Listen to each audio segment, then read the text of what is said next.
દેહરાદૂનના સહસ્ત્રધારામાં આગ ફાટ્યું, ટપકેશ્વર મંદિર ડૂબી ગયું, 2 ફૂટ કાટમાળ ભરાયો, મંડીમાં ભૂસ્ખલન, 3ના મોત, ધરમપુરમાં બસો તણાઈ.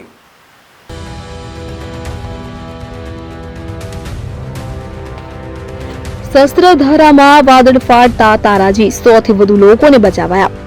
વિગતે વાત કરીએ તો ઉત્તરાખંડના દેહરાદૂનમાં સહસ્ત્રધારા કાર્લેગાડ વિસ્તારમાં સોમવારે મોડી રાત્રે વાદળ ફાટવાથી અમુક દુકાનો વહી ગઈ હતી. જો કે આ ઘટનામાં કોઈ જાનહાની થઈ નથી, પરંતુ 2 લોકો ગુમ જણાવવા મળી રહ્યું છે. અહીં સતત રેસ્ક્યુ અને બચાવ કામગીરી શરૂ છે. તંત્ર મોડી રાત્રે અહીં લોકોની મદદ માટે પહોંચી ગયું છે. ઉત્તરાખંડમાં ફરી વાદળ ફાટ્યું. ઉત્તરાખંડને ફરી એકવાર કુદરતનો માર સહન કરવો પડી રહ્યો છે. સહસ્ત્રધારના કાર્લેગઢ વિસ્તારમાં ભારે વરસાદને કારણે રાત્રે 11:30 વાગ્યાની આસપાસ વાદળ ફાટવાથી લોકો ગભરાઈ ગયા હતા અને વાદળ ફાટવાથી 2-3 મોટી હોટલોને નુકસાન થયું છે, જ્યારે બજારમાં બનેલી 7-8 દુકાનો ધરાશાયી થઈ ગઈ છે.